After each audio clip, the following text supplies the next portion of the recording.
Assalamualaikum warahmatullahi wabarakatuh.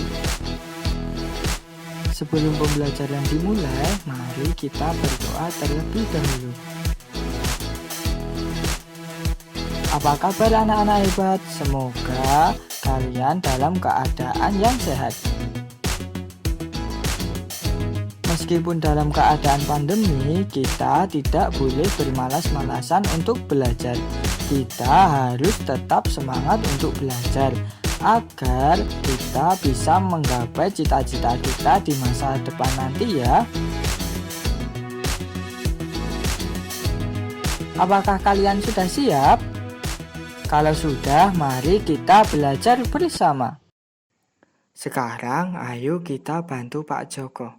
Pak Joko menanam sayur di halaman rumahnya. Namun sayurannya tidak dapat tumbuh subur. Sayurannya layu dan beberapa biji tidak dapat tumbuh. Cuaca di kota terlalu panas. Apa yang harus dilakukan Pak Joko? Iya, benar. Beberapa jenis tanaman sayur tidak cocok ditanam di daerah perkotaan. Seharusnya ditanam di daerah dataran tinggi. Karena biasanya cuaca di daerah perkotaan terlalu panas, sedangkan di daerah pegunungan cuacanya sejuk. Perbedaan kondisi alam tersebut membuat mata pencaharian di setiap lingkungan berbeda-beda. Di Indonesia, kondisi geografis yang mempengaruhi mata pencaharian masyarakat terbagi menjadi 3 jenis, yaitu pantai. Penduduk di daerah pantai bermata pencaharian sebagai nelayan, petani tambak, pedagang, petani garam, dan perajin. Di dataran rendah, penduduk di daerah dataran rendah bermata pencaharian sebagai buruh, petani, pedagang, dan peternak. Di dataran tinggi, penduduk di daerah dataran tinggi bermata pencaharian sebagai petani, peternak, pedagang, dan pekerja perkebunan, misalnya teh, kopi, dan cengkeh. Berikut contoh dari pantai, dataran rendah, dan dataran tinggi.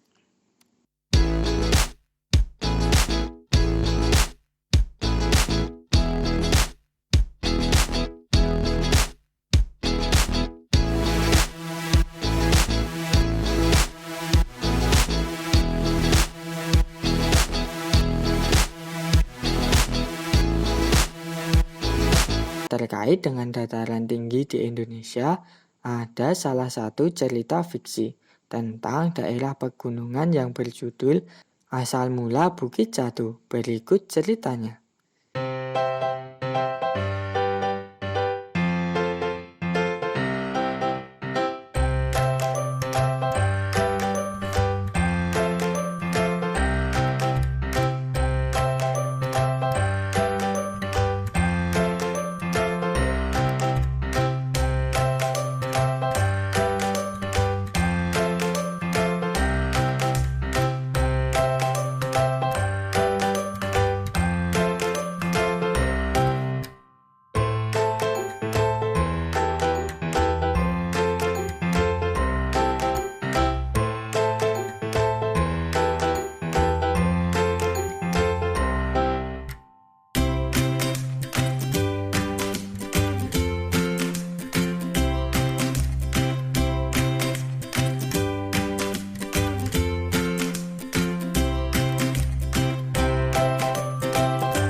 Baik anak-anak, setelah membaca cerita tentang asal mula Bukit Jatuh, siapa saja ya tokohnya?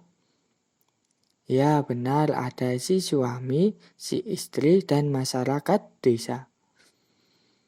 Menurut kalian, apakah sifat dan keahlian tokoh di cerita asal mula Bukit Jatuh sama? Iya, berbeda. Sifat dan keahlian manusia berbeda. Itulah yang namanya keberagaman karakteristik individu. Keberagaman karakteristik individu dapat berupa keberagaman fisik.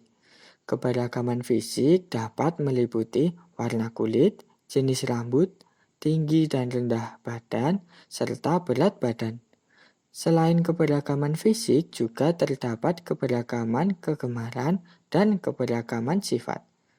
Tapi anak-anak jangan memandang perbedaan karakteristik itu sebagai kekurangan. Karena keberagaman karakteristik individu itu banyak manfaatnya, yaitu 1. Mencerminkan perbedaan yang ada untuk saling menerima kekurangan masing-masing. 2. Lebih mengenal karakter dari orang-orang di sekitar kita. 3. Menumbuhkan rasa toleransi agar kehidupan menjadi damai. 4. Mengembangkan rasa nasionalisme karena terdapat berbagai karakteristik individu, suku, serta budaya. Kelima, menambahkan rasa cinta terhadap Negara Kesatuan Republik Indonesia. Keenam, mengenal kelebihan masing-masing individu berdasarkan perbedaan tersebut. Anak-anak, kita harus bisa menghargai yang namanya perbedaan, entah itu fisik, pekerjaan, atau asal daerah. Karena keberagaman itulah sumber kekayaan negara kita.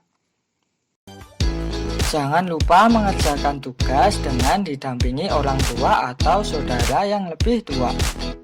Jangan lupa menggunakan masker saat berpergian, menjaga jarak dari kerumunan, mencuci tangan menggunakan sabun ya.